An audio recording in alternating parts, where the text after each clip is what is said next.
Welcome to the Pathways to Wellbeing, where we explore holistic approaches to health, wellness, and personal growth.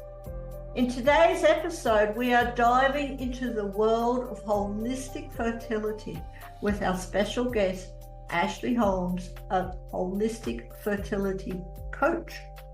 Ashley's expertise lies in supporting women through their fertility journey using natural and empowering techniques. We will be discussing how practices like yoga, breath work, and Ayurveda can help not only in fertility, but in achieving balance and well-being in all aspects of life. Now, if you are looking for alternative approaches to, or simply seeking to enhance your overall health, you are in the right place. I do hope you enjoy the conversation for today. And if you would like to support Sacred You, please hit that subscribe button, give us a like, or check us out at www.sacredyou, that's the letter U, .love for more valuable resources. So let's get started for today's conversation.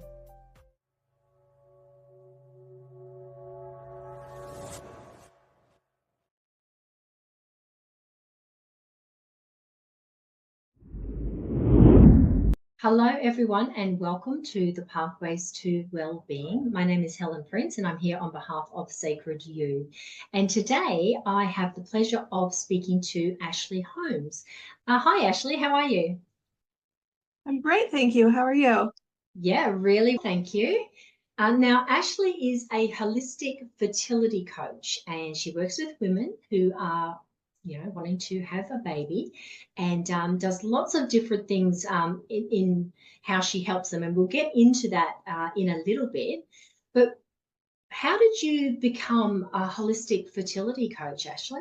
I really feel like my path and my own struggle and journey is what led me to do what I do now and to help women on a deeper, more impactful women. And really the pandemic was a catalyst for me to move online with the rest of the world and to help women anywhere in the world, because 1 in 6 couples are struggling to grow their family and struggling with infertility. So that is a huge number and way too high in my opinion.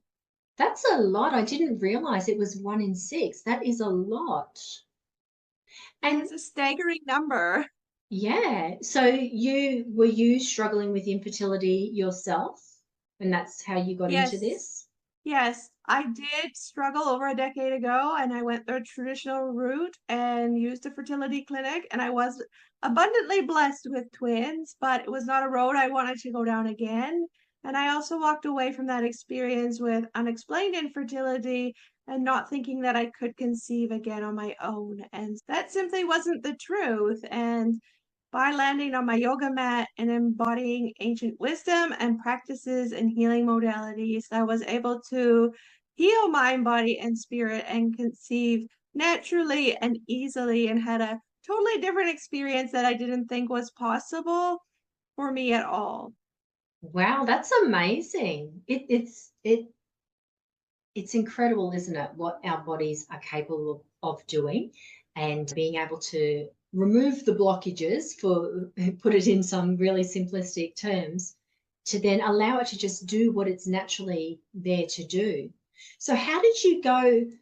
What was that point where, okay, you had the traditional experience with IVF and how that all goes, and then so what then made you go, I know you said you didn't enjoy that experience, but what made you look further? Because a lot of times people think that is the only option, don't they?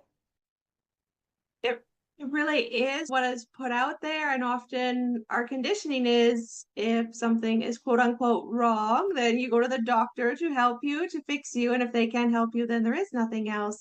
And it was simply a deeper understanding, and the more I dive deeper into these teachings and these trainings, realizing how disempowered I was and how much I could really take my health and healing and happiness into my own hands, and focusing on all of those things that are within my control, and really surrendering and letting go of the rest, because there is only so much that we can do. But it's really important to feel empowered in the process and to feel like I can have peace with what I've put into this, because I know that no stone has been left unturned in this process. Yeah, yeah. And I think that's the important thing for people to really recognize, is that there are alternatives. There are other options that, that this is one way, medicine is one way, but there are other ways that you can go. And I think just acknowledging that and being open to that then opens up all the doors, doesn't it? And then you're able to, things come into your life and sets you on that journey and down that path. Definitely. I think that with an open mind, even if you haven't heard of some of these things or you haven't tried any of these things before, it doesn't mean that they won't work for you. As long as you are open to receive them, it's going to work for you. But if there's resistance in any way, shape, or form, then it doesn't work in Yeah. that regard. So, yes, it is possible. And when we can learn to understand, because I didn't know or realize or have that awakening before, that I'm more than just this physical body. And when you can truly tap into all aspects of your being and access those pieces and parts of you, then life does flow a lot easier, and you can trust in your body, in divine timing, and all of the things. Yeah, absolutely. So you work a lot with stress resolution, which is so important. Stress causes so many of the problems that we have, just purely from releasing all the cortisol and all the other stress hormones into our body that we're not really equipped to get rid of easily. There are obviously ways to do it, but if we're constantly stressed, it's like, when does your body get a chance to do that? So I love Yes. that you work within that whole stress area. Is there something specific that you do to help women reduce their stress? It's really important to acknowledge and realize how stressed you are, because a lot of people that come to me don't actually realize how stressful their lives are. They're dealing with trauma day in and day out, or they have very high stressful jobs, and yet this is their normal. And so they can't see that that is impacting them and what level that is affecting them. So I think it's really important to take a step back and realize what might be your normal isn't necessarily normal for your nervous system either. And how much are you taking home with you at the end of the day? And how is that affecting how you can show up in your life? I think it's really important to just pay mind to these things, and to know that by working with your nervous system, we really, and everything I practice is about coming out of fight or flight mode and into rest and digest mode. That is the state and the receptive place that we need to be for life to be able to flow to us. And when we're so highly stressed and releasing endless cortisol and stress hormones into our body, it just is a endless cycle, and you get on this hamster wheel of, it's going to be the next month, it's going to be the next month, and there's no reprieve. And you, before you know it, you don't recognize yourself or where you ended up or why your life is looking the way that it is. And it's a very sort of dark place to be in, and I don't wish that on anyone. And I use various forms of yoga and breath work, and there are so many ways that we can work with our body. But first, we have to have that awareness and realize where we're holding all of our stress and tension within ourselves, and give ourselves the space and grace to actually release that from our body. Yeah, absolutely. Awareness is key, isn't it? Because, like you said, it becomes our normal. It's these little things that we do on a regular daily basis, and then they add up. And then all of a sudden, like you said, we're in this incredibly stressed state, and then our body starts to fall apart. We experience burnout. So, are there any signs? Because you were talking about getting out of fight and flight into rest and digest. And one of the, I think, key signs when you are quite stressed is that your digestive system is not working optimally. Are there other little signs that you can give to people so that they can start to evaluate their life now and go, hang on a minute, yeah, I do that, and yeah, I do that, and oh, really, that's not normal? Catch it before it gets to that extreme point. I think that to notice any sort of imbalances that are showing up for you, whether that is headaches, whether that is constant pain or rigidity, soreness, tightness that you experience in your body, and it's just this nagging thing. Also, how in tune with your cycle are you? So many women are in pain during their cycle and they think it's just normal and that everybody experiences that. And to become cognizant of how everything is functioning. When you're stressed, your breathing is shallow, it's rapid. It's important to take those deep belly breaths. It's important to notice when and pause and take a deep conscious breath in your day instead of just going on endlessly and thinking, oh yeah, I'll wait and rest at the end of the day, or I'll deal with this then, and suppressing things and shoving them under the rug and just burying them within our energetic body is not serving us.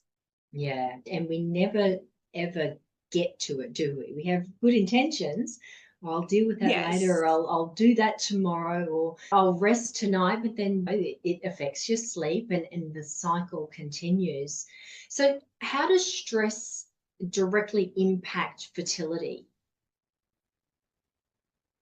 It's messing with your hormone, not allowing when you are stressed. There are sort of 7 main layers of tissues, and the reproductive tissues are the last to be nourished of these 7 layers. So you could be eating every healthy thing in the world for you, but are you actually receiving the nutrition from it? Are you eating on the go? Are you on the run? Are you mindful? All of these things, it's not just what we eat, it's how we eat, how we live our lifestyle, which for most of us is very yang, and we need to embody a yin-like more approach to find that balance and equilibrium within our body.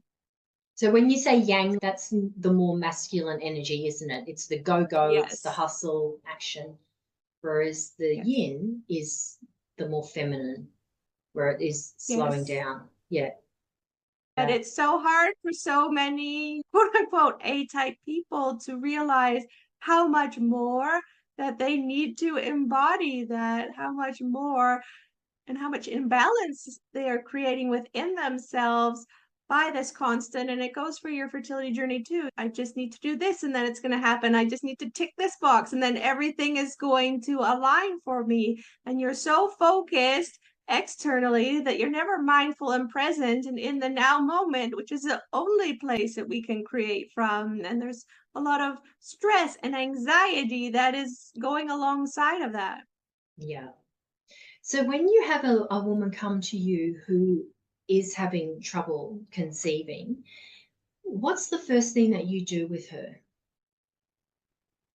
The first thing that we do is really just go over an intake form to see where they're at and what they've been through so far, because it's very important to heal before continuing forward. And whether that means failed rounds of IVF or miscarriages, it's really important to honor what you have been through and what you have tried, because often those things are not acknowledged in society as loss. And they really are. And I feel like there is a grieving process that should be honored before you are able to successfully proceed, because you may be all clear by the doctor, but are you emotionally and mentally and spiritually at peace with everything that you've been through? Because most people that have come to me are not. Yeah.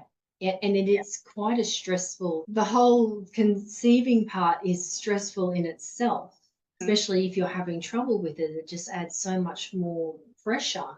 And yeah, so I love that you're looking at this whole holistic way of doing things. And part of what you do as well is Ayurveda. So that you bring that into, I guess, what do you call it? The program that you tailor something specifically to each woman, I would imagine.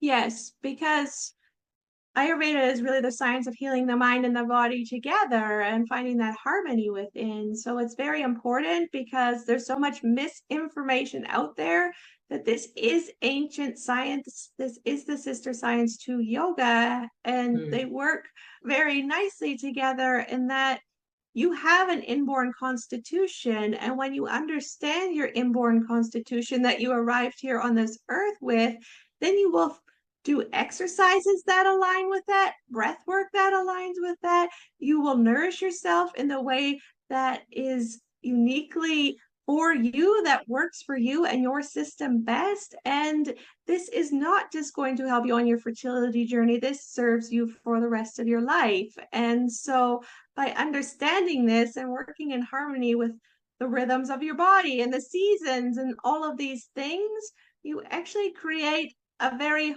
harmonious atmosphere for conception to occur. Yeah. And I love that you said it's not just for conception, it's just to have a healthy body and that is functioning correctly. And you mentioned an A type before. Do you want to talk a little bit more about what that is? Because that's got to do with Ayurveda, doesn't it? For say a Vata type person who's primarily composed of air and space, they are often the types of people who are also eating light, airy foods like salads or cereals or popcorn or these things that are creating further imbalances within their body.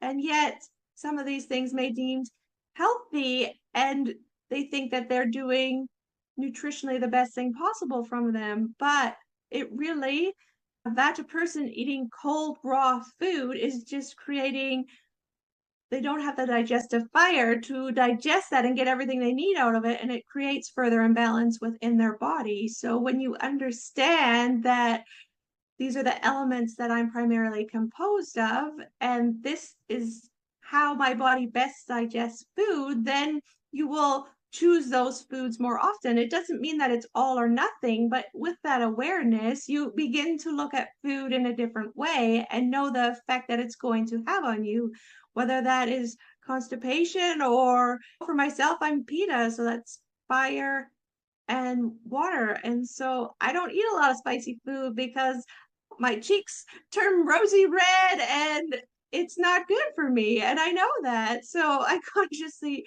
don't head down that path anymore. But I used to love those things. I used to crave those things. And often the things that we crave are actually creating imbalances within us.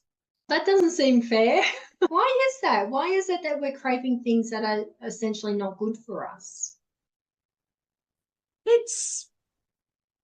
There are 6 tastes in Ayurveda, so it's important to have a wide variety of foods, right? It's not that we should be eating the same things day in and day out. It's that there is variety and eating in season with what is locally where you are in the world as well. What you can get fresh and from the earth and that isn't processed is going to serve you so much better than anything and most things that you can find in your supermarket aisles.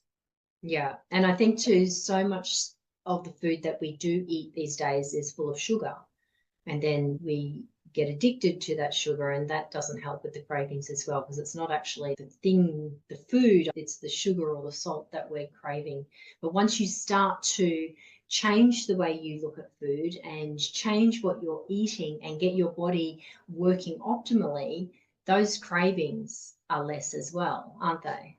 Oh, absolutely. And if you ever do have those things, they don't taste the way that you remember them. They often are too sweet, or you can only have a little bit because your taste buds change. And that is one of the things that is noticed quite quickly is that I've had clients say food tastes better now. Like their whole entire palate has changed because they've become more conscious and aware and are therefore choosing foods that serve their dosha better and seeing the effects of that and realizing, wait a minute, it's a different way. There is a different path and a long lasting path. I think that we get so focused on the baby and we should really be thinking big picture, long term of having a healthy pregnancy, a healthy delivery, and a healthy baby, and a healthy mom, and a healthy postpartum period. And Yeah, this is really that's setting up very important. for success.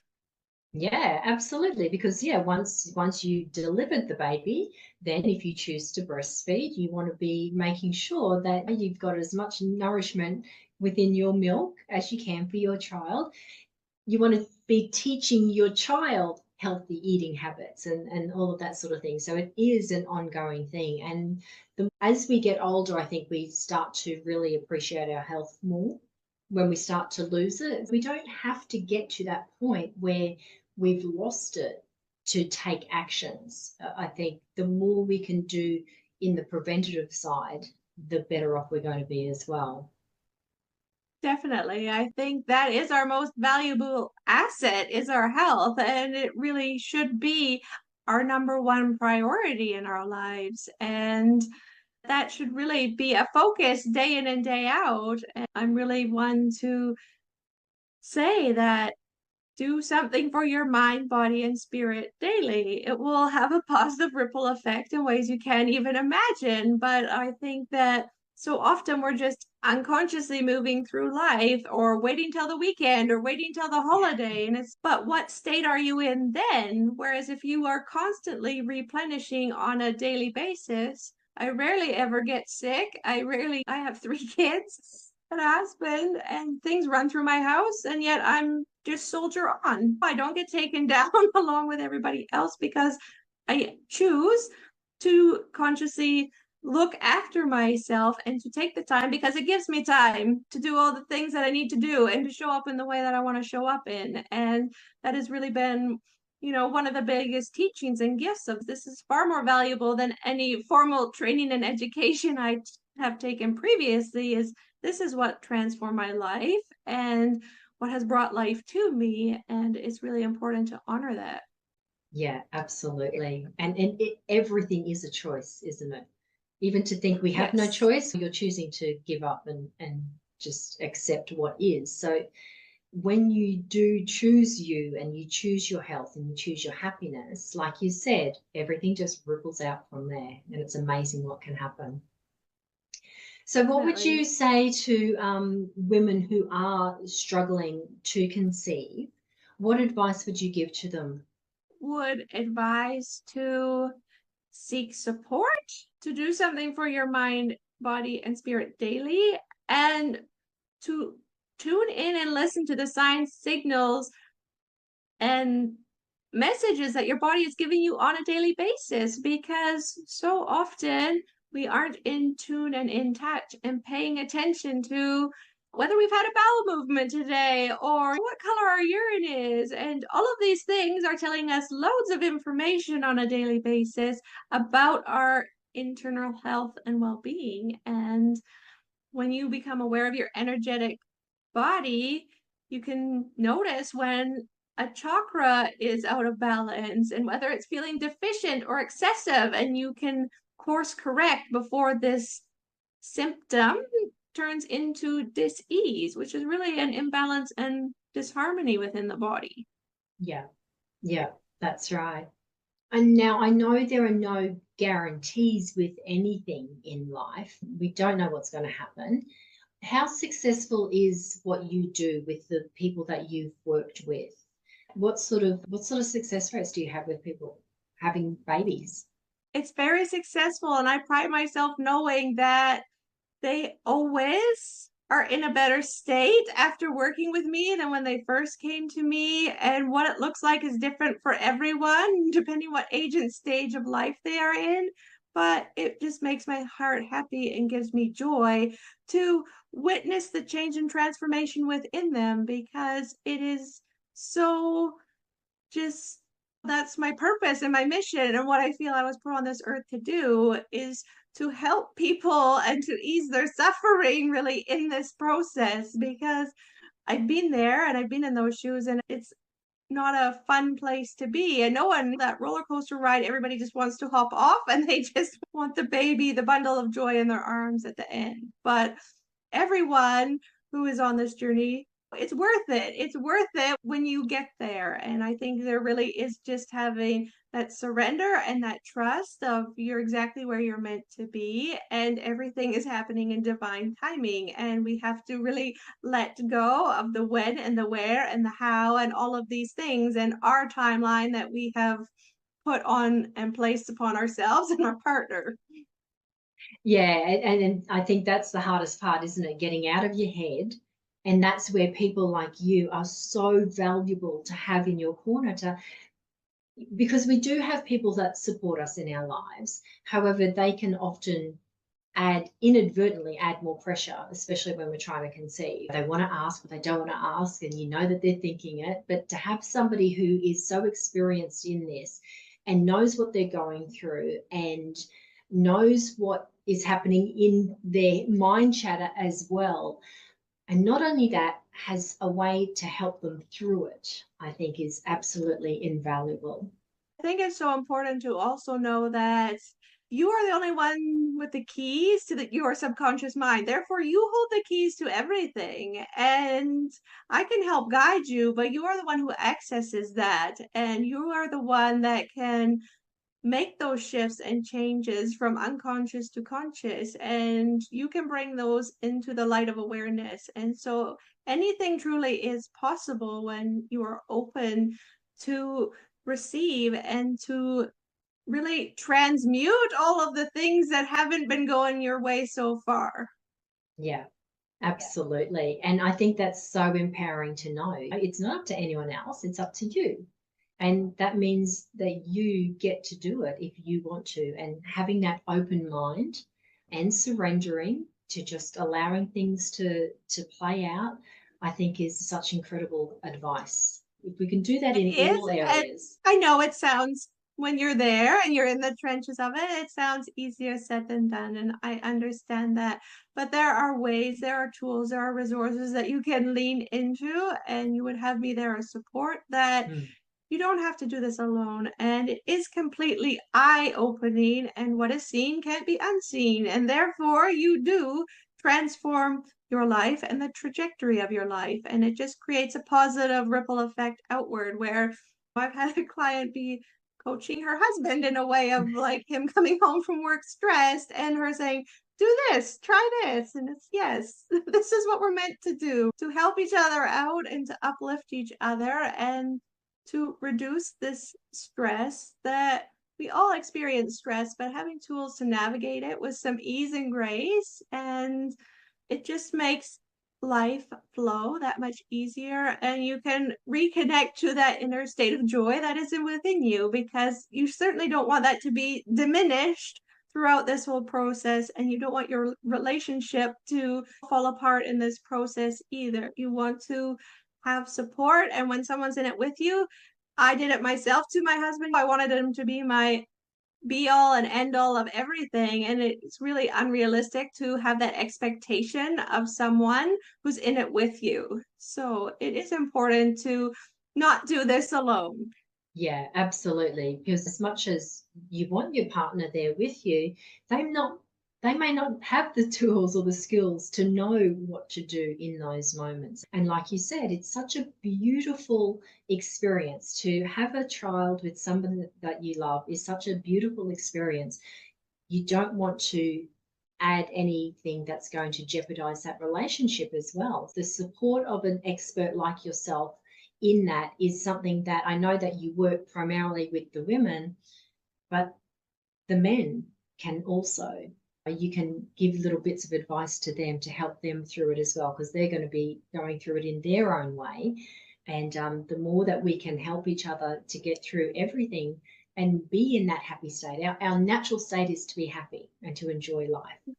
And so whatever we can do to enhance that has to be a good thing.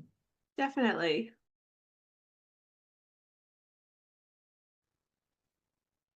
So Ashley, talk to me about the different yoga techniques that you use specifically for women who are wanting to conceive.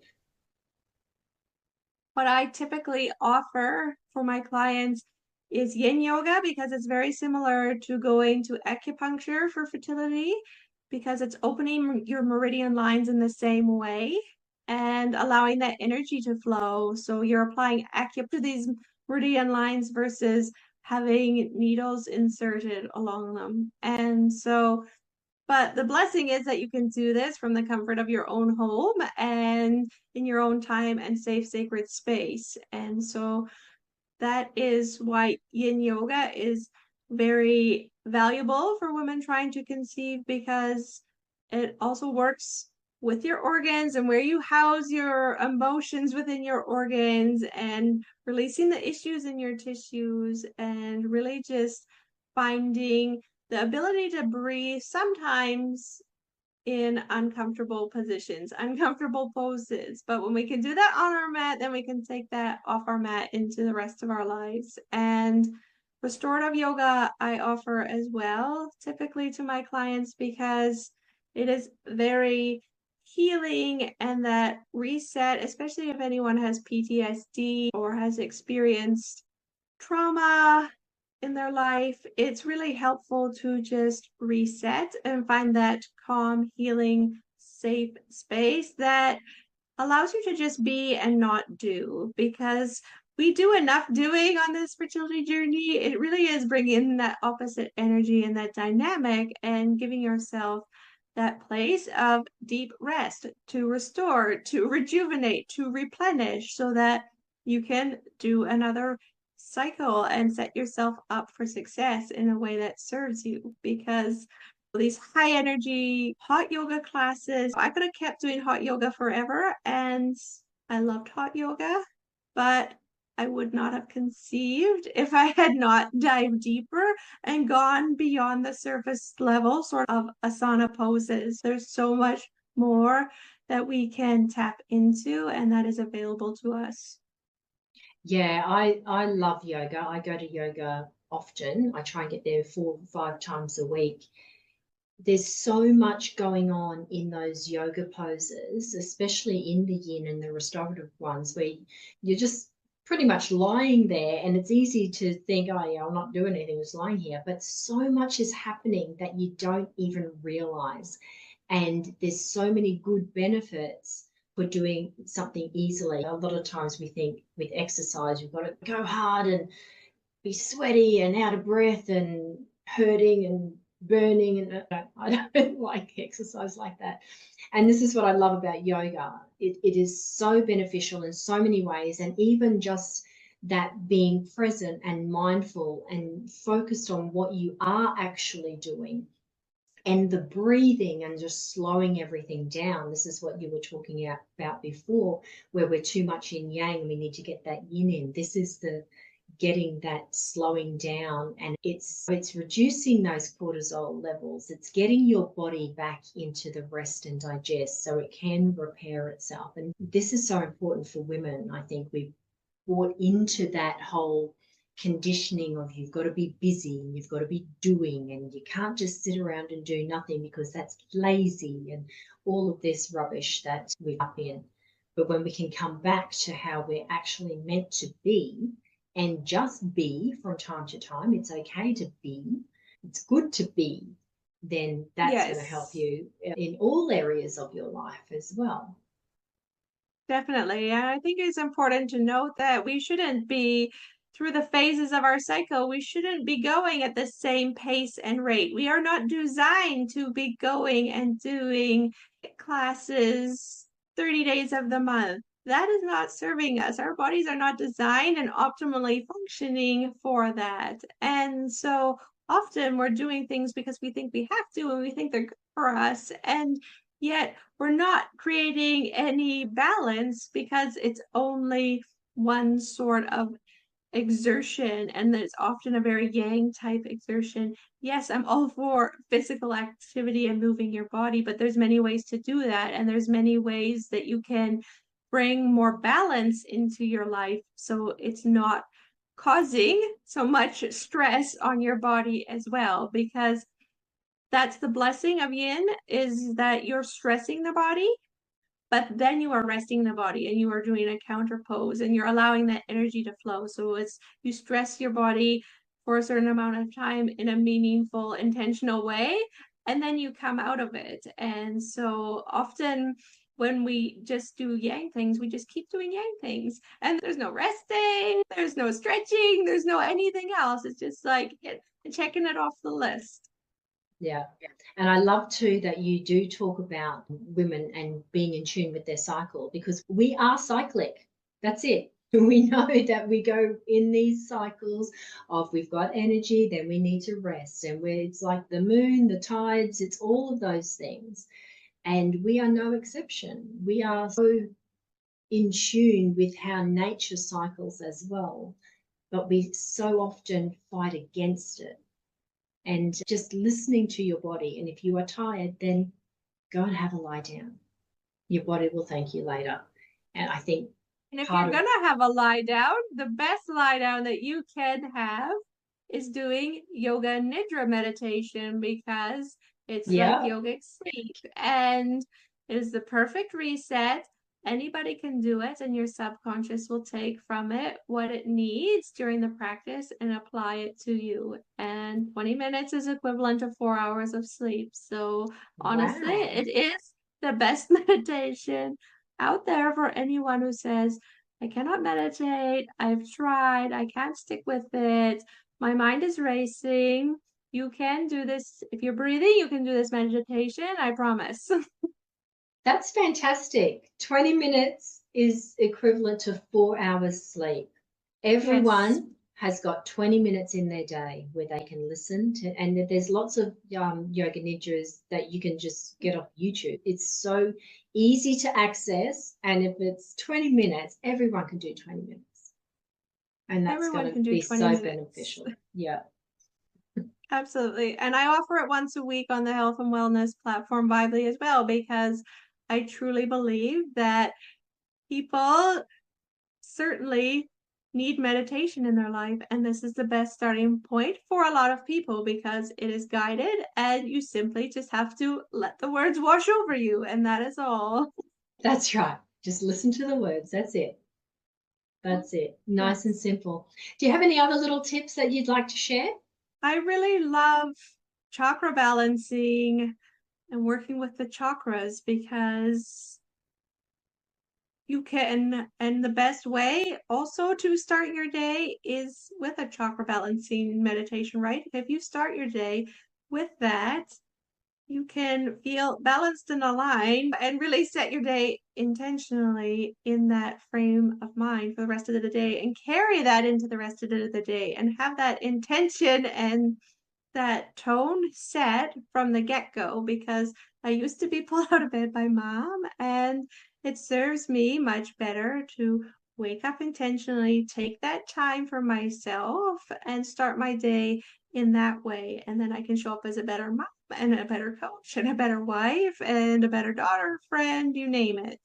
And what about at the other end of the day? What are some tips that you could give to wind down, and so that you are more probable to have a good night's sleep? Definitely, it's important to reduce screen time before you go to bed by an hour, which I'm sure is difficult for most of us in this day and age, but it's important. And I'm saying that right now for myself as well. And brain dumping, journaling, getting those thoughts out of your mind onto the paper. And it doesn't mean that you need to come back or read them ever again. You can burn them, you can do what you like with them, but it's so important to clear your mind of anything that has happened during the day, so that you're not taking it into your sleep and carrying it into the next day. And my mentors taught me the value in that a long time ago, and I've carried that with me, because it really is so important to reflect and to take that time and space to just be present and observe and just let the words flow, and it doesn't have to look like or be like or make sense to anybody else. Yeah, that's right. It doesn't matter what your grammar is like, or if you're writing in dot points, it doesn't matter. It's getting it out of your head onto the paper, so it doesn't keep going round and round in your head. Because that's a lot of the problems because with we ruminate. Yes, we do. We're very good at that. We're very good at that. And even there's yoga poses that you can do before bed that are going to help you have a nicer sleep as well. Oh, definitely. Like doing a restorative practice or a yin practice before bed is just going to help you drift off into a blissful sleep and to just be in that calm, relaxed state before even heading into bed. And a great thing if you shower in the evening too is to get a dry brush, which is recommended by Ayurveda. You just dry brush your body from the exterior limbs to your core to your torso, and then you just then hop in the shower. But it's a great way to just revitalize and get the energy flowing before you hop into the shower. No, that was good. Thank you. I think everyone they'll get a lot of good little tips out of that they can start to put into practice. And it's those little changes that we can make. Definitely. We don't have to go all in and just make these massive changes to our lives that are often not sustainable anyway, because we're trying to change too much too fast. So if there's little things that we can do and add to them, it becomes easier the more we get, because we're creating those new habits that way. Yes, definitely. This has been lovely chatting with you, Ashley. It's so nice to speak with people like yourself who have gone through difficult situations, but they found a way through it that is natural as well. Because a lot of people, I think, too, from everything that's happened in the last few years, what I love about what happened in the last few years is that people are questioning more and they're not just accepting things. So they're questioning, they're looking for alternatives, they're looking for ways that they can have whatever it is that they want in their life in a way that is in alignment with their mind, their body, their spirit, their values, everything like that. So I think it's fantastic what you're doing. If anyone wants to get in contact with you, how can they do that?